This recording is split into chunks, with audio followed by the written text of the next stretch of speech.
Elle était ce matin sur CNews. La candidate de Paris. On rappelle quand même qu'il y a toujours Rachida Dati, Emmanuel Grégoire, donc je crois qu'Emmanuel Grégoire c'est le PS, si je dis pas de bêtises. Timide as fuck ce maire, hein. Il a pas trop de jus. Sophia Chikiro aussi pour la France Insoumise qu'on va recevoir peut-être après-demain, donc vendredi. Mais Sophia Chikiro, elle a du souci à se faire parce que quand je vois, bon encore une fois c'est les sondages, les mecs, attention, Bellec, quand je vois qu'elle gratte quelques points dans les sondages, Sarah Knafo, c'est un peu inquiétant. Ah là là. Oh, le générique, il est nul. Et notre invité ce matin dans la grande interview sur CNews et sur Europe 1, c'est Sarah Knafo. Bonjour. Bonjour Laurent Ferrari. Heureux de péter Oh, le bonjour plein d'entrain. Nah, ça se voit qu'elle a envie qu'elle soit maire de Paris, hein. Une interview sur CNews et sur Europe 1, c'est Sarah Knafo. Bonjour. Bonjour Laurent Ferrari. Heureux de péter Reconquête, candidate à la mairie de Paris. Wow. On va parler bien sûr de cette candidature à la mairie de Paris, mais un mot évidemment de ce qui se passe au Moyen-Orient, 12e jour de frappe, avec la situation qui s'aggrave sur le front militaire, mais aussi sur le front de la crise énergétique qui menace notre pays. Sarah Knafo, il y a beaucoup de propositions pour protéger le pouvoir d'achat des Français. Baisse de la TVA sur les carburants, c'est le RN qui propose de la baisser. Blocage des prix à la pompe, ça c'est LFI. Chèque énergie, ça c'est le PS. Qu'est-ce que vous proposez pour aider les Français ? Je propose qu'on baisse le prix pour toujours, c'est-à-dire de manière pérenne et pas seulement pour cette crise, en abaissant la fiscalité. Vous savez que pour 2 € d'essence, vous payez 1 € de taxe. C'est beaucoup trop. C'est comme d'habitude dans notre pays, en réalité, dans le pays qui est le plus imposé du monde, avec 47% de taux de prélèvement obligatoire. Donc je propose de baisser la TICPE. Si on la baisse de 30%, ça fait 12 milliards d'euros de recettes en moins pour l'État. Voilà. C'est pour ça que ce que je propose, en réalité, est le seul plan réaliste, puisque moi, je propose un grand plan d'économie à l'échelle nationale. J'en ai beaucoup parlé cet automne. 80 milliards d'économies qui n'étaient qu'un plan d'urgence. Il faudra aller beaucoup plus loin, qui permettent de financer ces baisses d'impôts. C'est la même philosophie à l'échelle nationale et à l'échelle de Paris. C'est dépenser moins pour pouvoir taxer moins, pour que les Français aient plus de pouvoir d'achat. Est-ce qu'il faut piocher dans les stocks stratégiques de pétrole ? Alors là, une idée qui a été émise aussi. Ah ouais. Là, on n'en est pas à un moment de rupture d'approvisionnement. Donc, les marchés anticipent qu'il pourrait y avoir des tensions d'approvisionnement. C'est pour ça que les prix augmentent. Mais si demain, on connaissait des ruptures, évidemment qu'il faudrait piocher dans les stocks stratégiques qui sont là pour ça. Ok, mais quitte à se démunir, je dirais, si pour le blocage du détroit d'Ormuz se prolonge des semaines, voire des mois. Pour l'instant, ça n'est pas d'actualité, mais si ça le devenait, les stocks sont là pour ça. Un mot, Sarah Knafo, de Putain, absolument personne remet en cause le pétrole, encore une fois, les gars. À chaque fois qu'on écoute des candidats de droite, ils sont toujours sur l'énergie fossile et ils se disent jamais qu'il faudrait peut-être trouver des alternatives au pétrole. Toujours personne. Très bien, ok. Le régime iranien qui est toujours en place, toujours aussi dangereux, malgré une capacité de nuisance diminuée. Exactement. Est-ce que cette guerre va encore durer, selon vous ? Et surtout, est-ce que le but de cette guerre doit être la chute du régime de la République islamique ? Je pense qu'on peut le souhaiter pour le peuple iranien. Ça fait 47 ans qu'ils sont soumis au joug des mollahs. L'un des pires régimes du monde, qui s'est fait l'ennemi de son peuple en tirant sur la foule, mais pas seulement, l'ennemi aussi des peuples libres. Et quand on se souvient en tant que Français de l'attentat du Drakkar, qui a touché 58 parachutistes français, c'était la journée la plus meurtrière pour l'armée française depuis l'Indochine. Quand on se souvient de l'assassinat du général Audran, par action directe, un collectif d'extrême gauche qui a agi sur ordre des mollahs. Alors on sait qu'en tant que Français aujourd'hui, quand on regarde ce régime tomber, évidemment que c'est ce qu'on doit attendre. Évidemment aussi que le peuple iranien, qui est un peuple fier, qui est un peuple souverain, pour une fois qu'il demande une intervention étrangère, je pense qu'il faut entendre le message qui est reçu. Et donc, espérons tous que cette guerre se termine le plus vite possible, mais espérons que ça se fasse dans le sens de la liberté du peuple iranien. Vous avez évoqué le risque terroriste, Sarah Knafo. Il y a... Ah ouais, elle a bien appris son texte. Hein. Ça se voit quand même que... Ah ouais, ça se voit quand même qu'elle a révisé. C'est du par cœur, là. Évidemment, un risque d'attentat sur le sol français. Le régime iranien menacé et utilise très régulièrement ce type, évidemment, d'attentat ignoble. Il faut faire attention encore plus aux lieux de culte, par exemple, dans la capitale, renforcer le dispositif Sentinelle ? Absolument. On sait que ce genre de régime, pour se maintenir, va être prêt à tout. On le voit déjà. On commence à le voir après ces 12 jours. Maintenant, ce que j'espère, c'est que le ministère de l'Intérieur connaît déjà ceux qui sont, par exemple, fichés S pour des liens avec le régime islamique d'Iran, qu'il prend déjà des mesures, par exemple des expulsions, des assignations à résidence. Donc j'espère que c'est un travail qui est déjà en cours. Ce premier tour des municipales, ça y est, c'est dimanche. Espérons qu'il se déroule sans encombre sur le plan de la sécurité. Est-ce que vous avez, Sarah Knafo, bon espoir de pouvoir être présente au second tour ? Et comment ? Bien sûr, j'ai même espoir d'être première au second tour. En tout cas, si si la dynamique se poursuit. Vous avez peut-être vu hier dans les derniers sondages, j'ai pris 4,5 points. Donc aujourd'hui, je suis la seule candidate en dynamique. Tous les autres stagnent ou s'écroulent carrément dans les sondages. Donc moi, ce que je dis, c'est que dimanche, le seul vote utile, c'est le vote pour ma candidature. J'invite tous ceux qui nous écoutent à faire le bon choix, à voter pour une ville heureuse. Pourquoi ? Parce que dimanche, on a une chance historique, à droite, de reprendre la capitale. Ça fait 25 ans qu'on est dans le déclin socialiste. Et aujourd'hui, enfin... Putain, c'est que du par cœur, oh là là, c'est un bot, mon gars. dont on s'aperçoit, c'est qu'il y a une majorité d'électeurs qui veulent l'alternance. Quand on additionne les scores de M. Bournazel, M. Mariani, Mme Dati et les miens, on est à 56% des électeurs. Donc c'est la droite majorité. est majoritaire. On croyait que Paris était perdu à tout jamais. On croyait que dans les grandes métropoles, c'était fini, la gauche s'était installée à tout jamais. Et non, les Parisiens veulent l'alternance. Et moi, je dis, elle se fera. Mais elle se fera à une seule condition, si on arrive à s'unir. Aujourd'hui, je suis la seule candidate qui propose l'union. Monsieur Bournazel nous dit d'avance qu'il n'en veut pas. Après, Sarah Knafo, elle est bien mignonne. Hein. Elle a dit qu'elle propose l'union des droites. Mais autour de qui ? Autour de ta personne ? Autour de Rachida Dati ? Autour de qui exactement ? Parce que... c'est pas clair tout ça. Attendez, j'entends ChatGPT qui me parle. Allez, bâtard. Ouais, ça la termine comme ça, là. Donc lui, il a inventé le vote inutile. Il nous dit que voter pour lui, ça ne sert à rien. Il n'y aura pas d'alternance, il n'y aura pas d'alliance. Donc j'invite les électeurs de M. Bournazel à se porter sur ma candidature. Et Mme Dati, alors est-ce qu'il y a déjà des contacts entre vous ? Est-ce qu'elle est prête à une union avec vous ? Alors j'allais y venir. Moi, tout ce que je dis, je le dis sur la place publique. Donc non, j'ai pas eu de contact privé, mais tout ce que je dis à votre antenne, je dirais la même chose de toute manière, puisque je suis assez transparente depuis le début de cette élection. Je vous disais, M. Bournazel, il dit qu'il veut pas d'alliance. Mme Dati, elle nous dit qu'elle ne sait pas encore. Peut-être qu'elle choisira le soir du premier tour, j'espère. Mais l'électeur, il peut pas attendre le soir du premier tour. Il doit voter le matin du premier tour. Et il a besoin d'une certitude. Il a besoin d'être sûr que son vote va lui permettre de battre la gauche. Moi, j'offre cette certitude. Je dis aux électeurs, avec moi au second tour, avec moi la plus forte possible le soir du premier tour, en tête ou même deuxième, vous avez l'assurance d'avoir quelqu'un qui prendra l'union des droites, qui est la seule voie qui nous permette de l'emporter. Et comme je suis la seule à proposer la stratégie gagnante, le seul vote utile, c'est moi. Alors, pour l'instant, Sarah Knafo, Rachida Dati ne veut pas. Donc oui, l'appel à l'union des droites de Knafo autour de Sarah Knafo. Voilà. Elle est si gentille, Ferrari, comparée à Bompard. What ? Attends, quoi ? Union des droites que vous portez depuis de longues années. Qu'est-ce que vous lui proposez exactement ? Une fusion des listes ou d'autres accords techniques ? Je lui propose de battre la gauche ensemble. Je lui dis, si demain, je suis première, le soir du premier tour, je lui tendrai la main. À elle comme à tous les autres électeurs de droite. Et si je suis deuxième, je ferai la même chose. Vous savez, en principe, les politiciens refusent de répondre à cette question. Moi, je dis, je suis transparente dès maintenant. Je veux imposer la transparence en tant que maire de Paris. Je commence déjà à l'imposer en tant que candidate. Que je sois première ou deuxième, je proposerai la même chose. Un accord, une fusion, un accord sur un programme. Il faut battre la gauche. On peut battre la gauche, mais si on est réunis. Quel score de premier tour vous rendrait incontournable pour que Rachida Dati accepte de négocier avec vous, Sarah Knafo ? Je pense qu'il ne faut pas parler en tant que 10, score. 15, je représente aujourd'hui beaucoup d'électeurs. Madame Dati aussi représente beaucoup d'électeurs. Si on réunit ces électeurs, on est sûr d'écraser la gauche. Il y a eu un sondage qui a été fait par l'Institut IFOP, pour le citer. C'est la première fois qu'on testait une liste de fusion entre Rachida Dati et moi.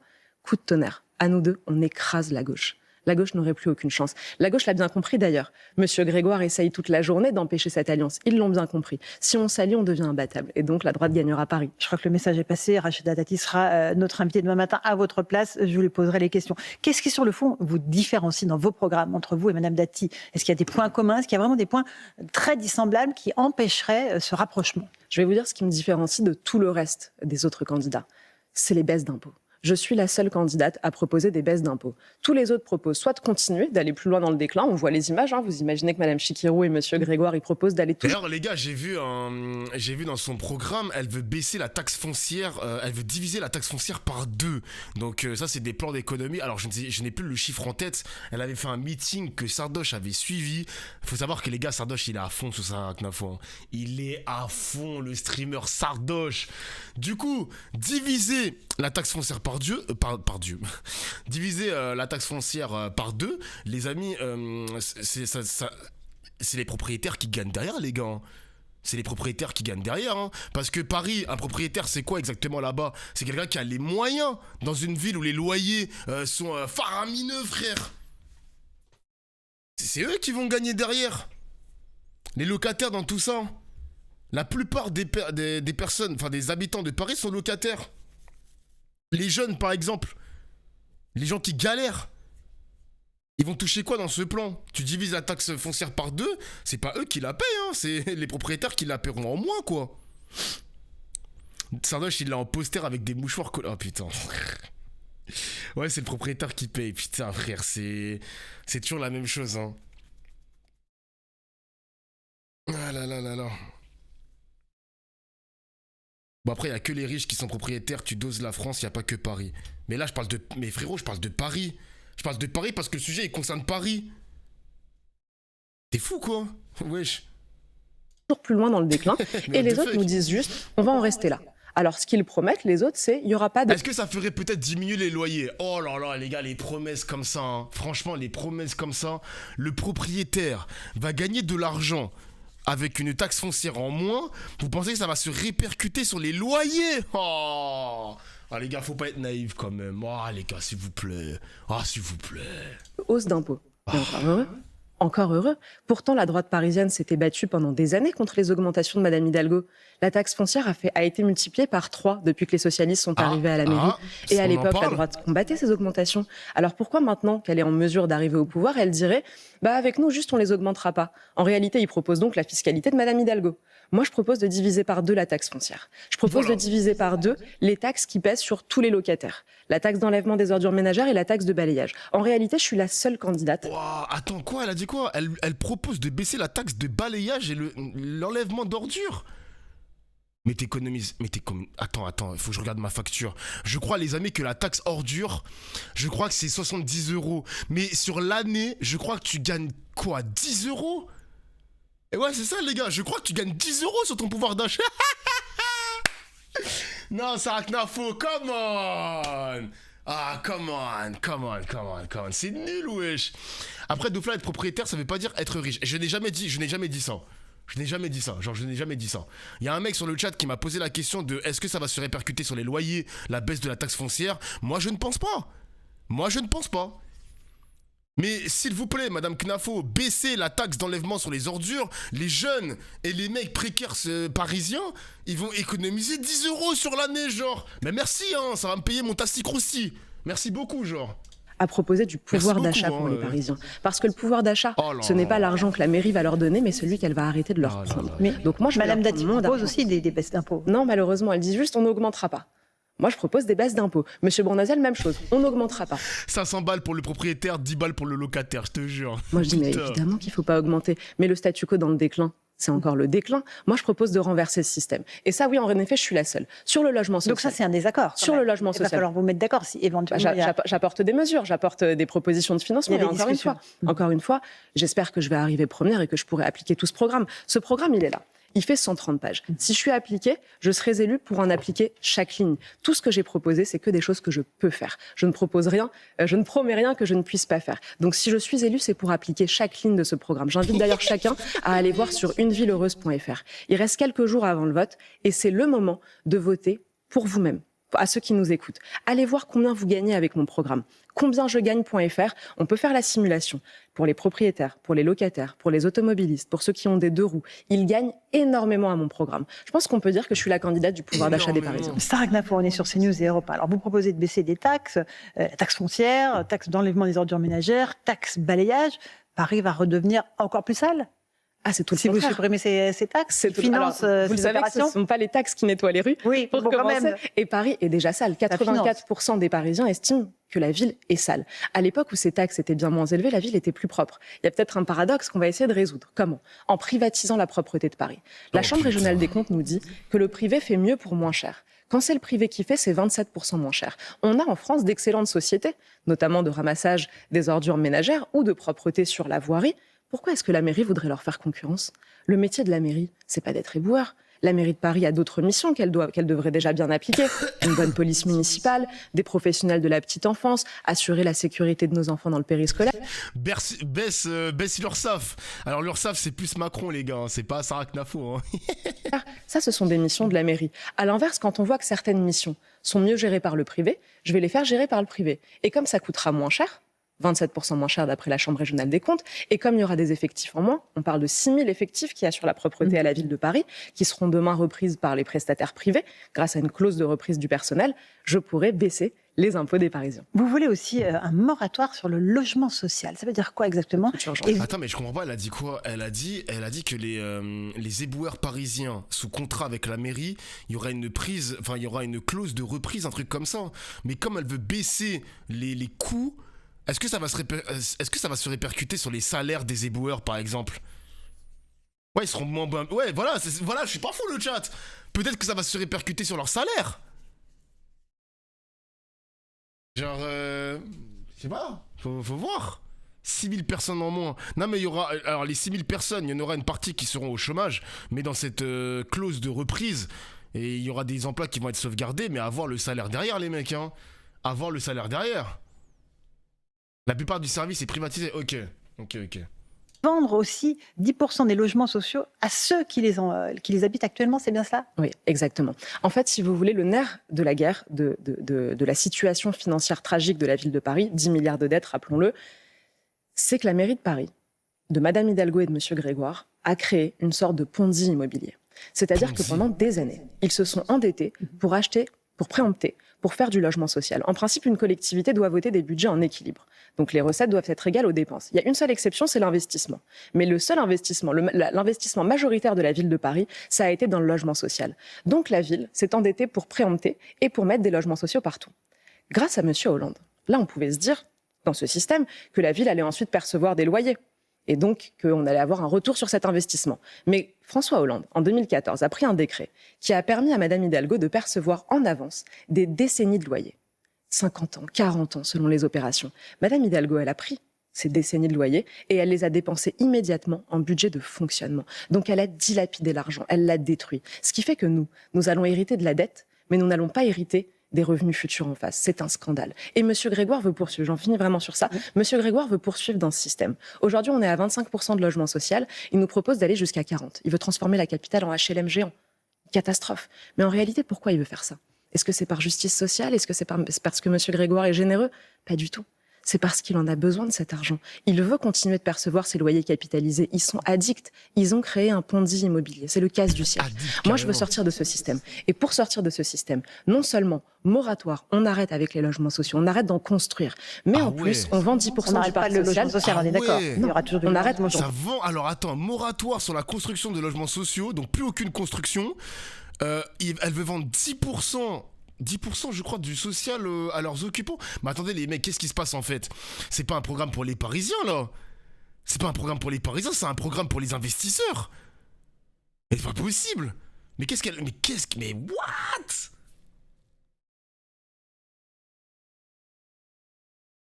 Ah ouais, c'est... Ah ouais, quand même. Donc c'est-à-dire que toutes les personnes qui vont toucher 1500 euros, 1800 euros, 2000 euros par mois, ils seront plus les bienvenus sur Paris, en fait, en quelque sorte. Ah ouais, quand même. Gentrification massive. Alors, c'est déjà gentrifié Paris, je vois un peu ce que tu veux dire, mais ça va être encore pire. En fait, ce ne sera pas les Parisiens qui vont vivre à Paris, ce seront les investisseurs, en quelque sorte. Mais c'est une folie de faire ça, quand même. Elle veut arrêter de construire des logements sociaux. Ah ouais, c'est... D'accord. Ok, bah écoute. Construire. Il y aura des logements sociaux et on va même aller plus loin dans la justice sociale. On va vendre 10% du parc social à leurs occupants. Vous savez qu'initialement, c'était ça la philosophie du logement social. On aide, grâce à la solidarité nationale, des gens qui n'ont pas les moyens. Et ensuite, quand ils pourront, ils deviendront propriétaires. C'est ce que je veux faire en les y aidant, en les exonérant des droits de mutation à titre onéreux, les frais de notaire, pour leur permettre d'accéder à la propriété. Ce qui va créer un véritable esprit de copropriété, de responsabilité, et on sortira de ces conditions indignes et insalubres dans lesquelles les socialistes ont fait entrer les plus modestes à Paris. Sarah Gnafou, il y a aussi votre volonté de supprimer des subventions à des associations. Alors, il y en a qui sont assez exotiques, d'autres qui sont politisées. Vous avez des exemples à nous citer ce matin? Oui, absolument. Alors, je me suis dit que puisque... des assos pro-migrants. Ah putain, elle va faire une liste. Là, elle est en train de regarder sa liste, les gars. Association pro-migrants, wokistes, et j'en passe. Oh putain, je sens qu'on aura un bingo, les gars. Oh non. Oh putain de merde. Parfois, on ne me croyait pas parce que c'est vrai que c'est tellement exotique, on se dit non, c'est pas possible qu'on a pu faire voter ça. Donc, je vous ai ramené les délibérations. Je vous dis, en principe, moi, j'étais magistrate à la Cour des comptes, donc je suis un peu habituée à avoir des surprises. Mais là, franchement, même moi, j'étais bluffée. C'est invraisemblable. Accrochez-vous. 100 000 € pour une association qui s'appelle les Pierrots de la nuit. Donc, il s'agit de mimes déguisés pour lutter contre les nuisances sonores.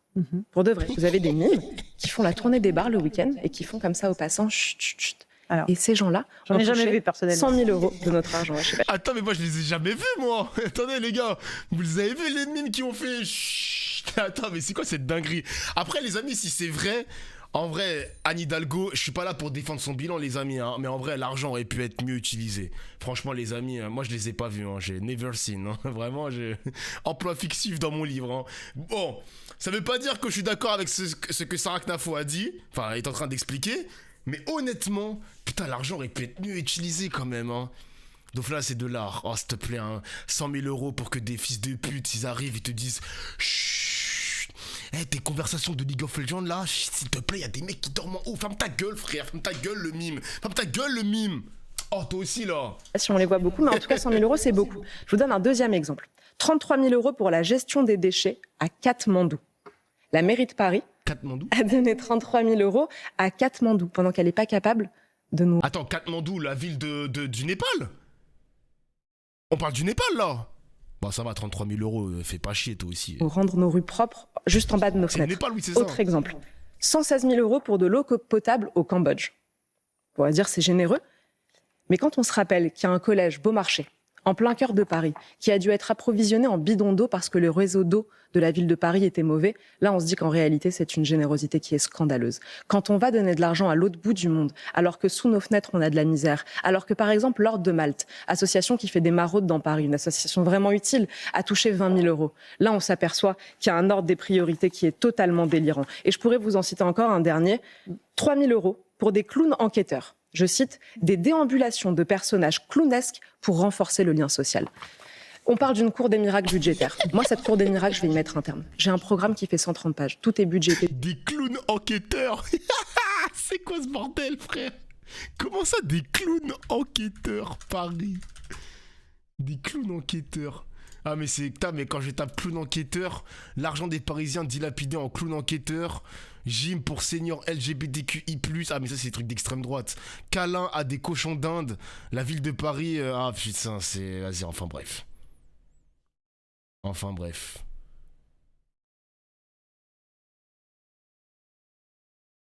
Tout est chiffré. Je suis la seule dans cette élection à avoir proposé ça. Je vais mettre un terme à toutes ces folies. Je vais rendre leur argent aux gens. Je vais économiser 10 milliards d'euros sur 10 ans, ce qui va me permettre de baisser les impôts de tous les Parisiens et de rendre du pouvoir d'achat. C'est considérable. C'est très, très ambitieux. De l'ampleur de ce qui a été dépensé. Le budget de la ville de Paris, pour donner quelques ordres de grandeur, c'est 10 milliards par an. Moi, je propose d'économiser 10 milliards sur 10 ans. Donc, vous voyez que ça prend du temps, malheureusement. Eux ont dilapidé notre argent, ils ont pris 25 ans. Moi, je vais rendre l'argent des gens. Comment on fait ces 10 milliards ? D'abord, vous avez chaque année des opérations immobilières de 500 millions d'euros. Attends, mais 10 milliards d'euros, les amis, c'est énorme. 10 milliards d'euros sur 10 ans. Mais c'est quoi cette proposition ? C'est quoi ça ? Notamment pour le logement social, mais aussi une ville la ville de Paris, qui joue aux entrepreneurs dans des écoquartiers, qui finance ce genre de choses. C'est 500 millions d'euros par an. J'arrête. Ça fait 5 milliards d'économies sur 10 ans. Ensuite, je divise les effectifs de la ville de Paris, sans nuire du tout, je le précise, à un quelconque service public. Et à l'efficacité. Absolument. Au contraire, quand on avait 12 000 fonctionnaires de moins il y a 25 ans, les Parisiens ne se portaient pas moins bien. Donc il faut vraiment revenir sur cette philosophie de croire que plus on met de fonctionnaires quelque part, mieux ça se passe. Ça n'est pas le cas. En France, même les fonctionnaires trouvent qu'il y a trop de fonctionnaires. Il faut le rappeler.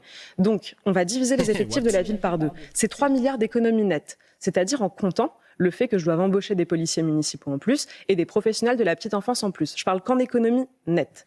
Donc 3 milliards d'économies sur 10 ans grâce à la division des effectifs. Ensuite, on économise sur les subventions que je viens de vous lire. Je pense que tout le monde sera d'accord avec moi. Ça va rien leur retirer qu'on arrête de financer des clowns enquêteurs. Hein. Et il y en a d'autres des folies. Ça, c'est 1 milliard d'économies sur 10 ans. Et pour ceux qui nous suivent, on est à 9 milliards. Dernier milliard, c'est en remboursant de manière prématurée la dette, notamment grâce à la vente de logements sociaux qui permettent d'apporter 8 milliards de recettes à la ville et donc de diviser la dette de Paris par 2 à horizon 10 ans. Sarah Knafo, on a parlé de la droite, de ce que vous souhaitez, de cette union des droites que vous proposez à Rachida Dati. Encore une fois, elle nous répondra demain. Il y a aussi la gauche. Bon, est-ce que les chiffres tiennent, les gars ? Je sais pas. Hein. Pour moi, tu divises les effectifs par 2. Elle a parlé quoi ? De 25 000 postes, un truc comme ça ? Genre, c'est quoi ? Vous pensez que la qualité de nos services publics seront toujours meilleurs, genre je sais pas. Vendre des logements sociaux à des promoteurs au secours. Elle veut privatiser tout Paname, frère. Qu'est-ce que c'est que ce bordel ? C'est pas obligatoire d'avoir des logements sociaux. C'est obligatoire dans les villes, les mecs. C'est obligatoire. Si tu ne respectes pas un certain nombre de quotas, tu es exposé à des amendes Comme par exemple à Levallois-Perret, je me rappelle à l'époque Balkany, pour ne pas payer pour ne pas faire construire des logements sociaux, il payait des amendes. Genre.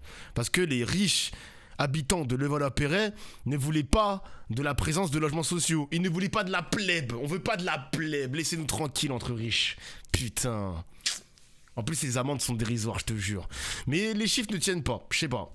Les chiffres ne tiennent pas parce qu'en plus il y a le budget de Paris, genre le budget de fonctionnement, les dépenses, parce qu'il faut bien qu'elle dépense de l'argent. On est d'accord qu'elle veut économiser de l'argent, il n'y a pas de problème. Mais la ville doit tourner aussi. Donc t'économises, mais tu nous expliques pas le budget de fonctionnement de Paris. Et ça fonctionne comment, genre? À un moment donné, il faudra aussi dépenser ton argent pour faire tourner la ville. Donc excusez-moi, hein, pour une ancienne magistrate à la Cour des comptes, c'est un peu compliqué les mathématiques, hein. Enfin bref, ça ne tient pas. Mais bon, je pense que Sardoche, en ayant écouté cette interview, va te dire « Putain, elle a raison, il faut privatiser Paris. Putain, elle a raison, moins d'HLM. Il faut qu'il n'y ait plus de Parisiens, mais que des investisseurs qataris, ou je ne sais pas quel pays, londonien, ou je sais pas quoi, américain. » Bref. Donc là, je rappelle qu'elle a fait le calcul sur 10 ans. Oui, mais même, en fait, c'est bien beau de nous parler d'économie, mais une ville doit tourner aussi. Donc la ville doit forcément dépenser de l'argent. Donc sur la balance, elle nous a pas expliqué le calcul, hein. Elle nous l'a pas expliqué. Ou peut-être qu'elle a pas le temps, je sais pas. Elle ne connaît même pas le prix du pasta Vigo. Oui, là, les mathématiques... Alors moi, je suis très nul en mathématiques, hein. Mais là, j'ai l'impression que je ne suis pas le seul, hein. Madame Knafo, je ne suis pas le seul à être nul en maths, hein. Et Jean-Luc Mélenchon, qui vous étrille, parle de votre fascisme mondain, votre dangerosité. Trump à Paris, qu'est-ce que vous lui répondez? Et qu'est-ce que vous dites à sa candidate à Paris, Sophia Chikirou? Je remarque que pour M. Mélenchon, tous ceux qui sont à la droite d'Alexis Corbière sont des fascistes. Ça va faire du monde, hein. Moi, ce que je dis à M. Mélenchon, c'est que du fait de son théâtre antifasciste permanent, il a perdu ses électeurs. Il a perdu la classe sociale qu'il était censé défendre. Et vous savez aujourd'hui qui fait les plus gros scores chez les personnes les plus modestes à Paris? C'est moi.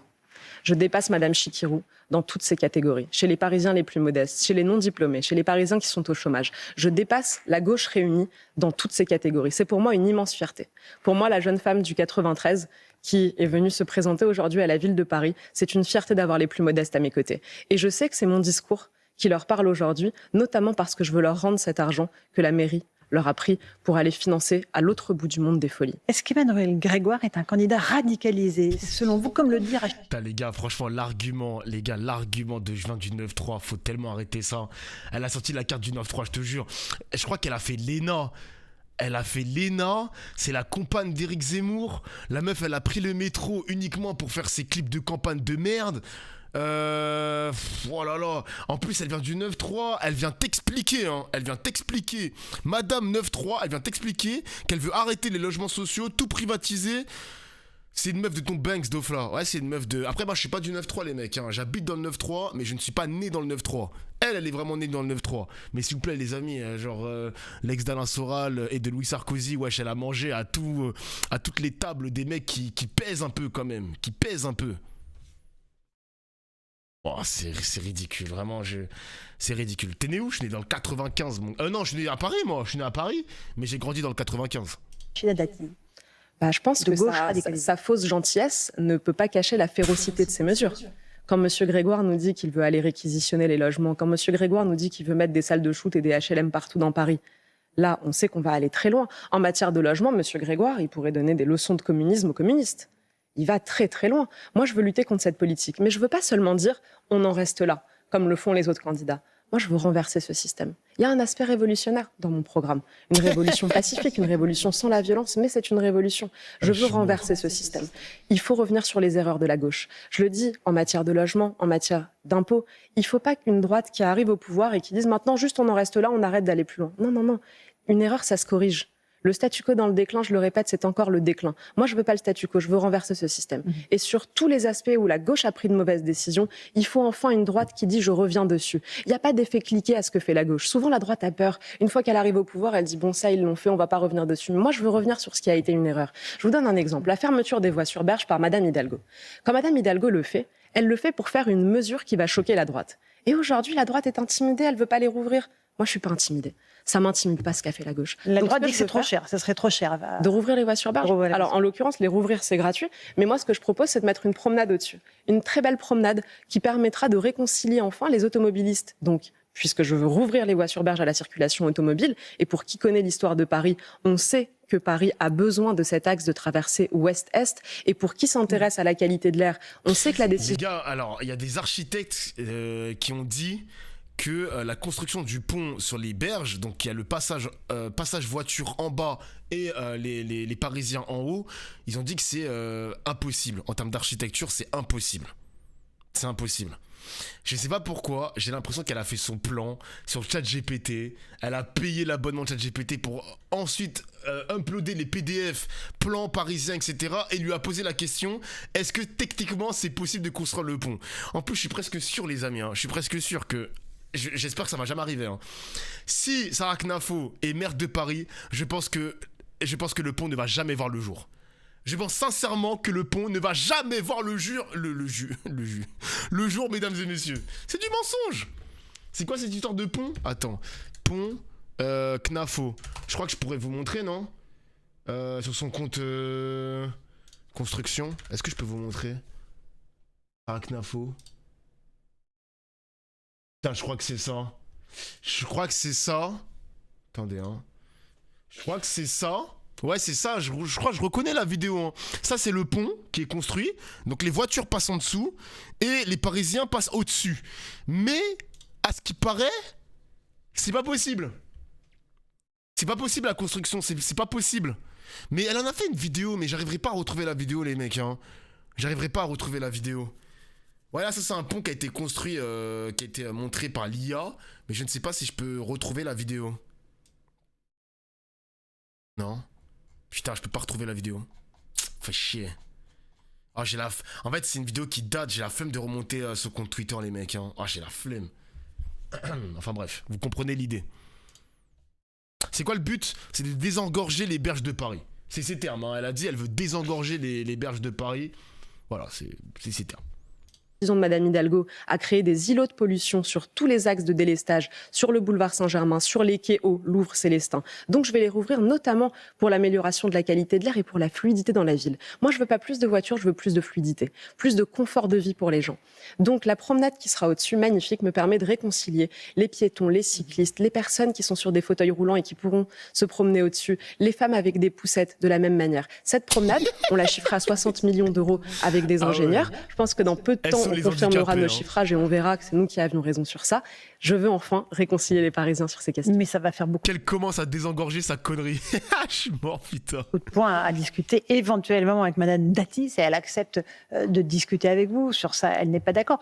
Comment ça peut se passer? Et encore une fois, si elle vous dit non, qu'est-ce qui se passe? Vous vous maintenez quoi qu'il arrive, Sarah Knafo? Les Parisiens vont choisir. Les Parisiens vont prendre leur décision. Quoi qu'il arrive, vous vous maintenez. C'est que je propose une alliance. Il n'y a qu'une alliance qui peut nous permettre de l'emporter. Ça, je vous l'ai déjà dit. Maintenant, on est à quelques jours du vote. Les Parisiens vont choisir. Je donne tous les arguments. C'est ma manière de faire de la politique. Je veux gouverner demain la ville de Paris comme on gouverne la Suisse, c'est-à-dire avec ses habitants. Ce que je viens de proposer sur les voies sur berge, typiquement, c'est un projet que je soumettrai au référendum, comme tous les grands projets. Moi, je propose. J'expertise, je travaille avec des experts, avec des ingénieurs, avec des urbanistes, des architectes. Je construis le projet, mais à la fin, ce n'est pas moi qui décide, ce sont les Parisiens. Je ne vais pas tout décider toute seule de mon bureau de maire. Je veux gouverner Paris comme la Suisse. Merci beaucoup. Merci Sarah Knafo, candidate. Putain, la différence, Alors, je sais que Cynthia, ça va t'activer. On peut ne pas apprécier Sophia Chikirou, il n'y a pas de problème. D'ailleurs, je sais même pas, les gars, vous allez voter pour qui, Moi, je peux pas. Moi, je peux voter que dans le 95. Mais vous, je ne sais pas, les gars. Je ne sais pas, à Paris, qu'est-ce que vous allez faire? Qui allez-vous choisir? Mais Chikirou, elle t'explique, d'ailleurs, je vais essayer de lui poser des questions par rapport à ça. Elle t'explique que Paris doit être habitable pour ceux qui y travaillent. Ce qui est logique, parce que les personnes qui travaillent dans Paris, c'est des personnes qui sont franciliens et qui sont pas forcément des mecs qui habitent à Paris. Donc c'est normal. Je pense que c'est normal. Les infirmières, par exemple, les livreurs, les professeurs, les étudiants. Il y a des étudiants qui vivent dans des 10 mètres carrés à Paris, voire moins, voire un peu plus. C'est un peu compliqué, tu vois. C'est un peu compliqué. Ceux qui font tourner la ville n'y vivent même pas, frère. Est-ce que vous vous rendez compte de ça? C'est des mecs à l'extérieur de Paris qui font vivre Paris. Et ils y vivent même pas. Moi, ça me rend dingue. Je vous jure, ça me rend dingue. Et Sarah Knafo, dans son discours, elle nous sort que Paris doit redevenir attractif pour les investisseurs, pour les propriétaires, ceux qui peuvent se payer la ville en quelque sorte. Et les autres qui n'ont pas d'argent, eh ben ils n'ont qu'à partir. Ils n'ont qu'à partir, gros. Moi, je trouve ça dingue. Désolé, je trouve ça dingue. Voilà. Ah là là là là là là là là. Putain, non, franchement, les gars, le coût de la taxe pour les ordures qu'elle veut baisser et la taxe balayage, je sais pas quoi. Les étudiants et les Parisiens vont gagner quoi, 10 euros sur leur facture à l'année. Ah, come on, un peu de sérieux. Un peu de sérieux, les gars. Putain, regardez-moi le sourire de ces. Putain, j'allais dire une dinguerie. Mais bref. Son sourire me terrifie, Dofla, tu peux pas là, je vais retirer ça.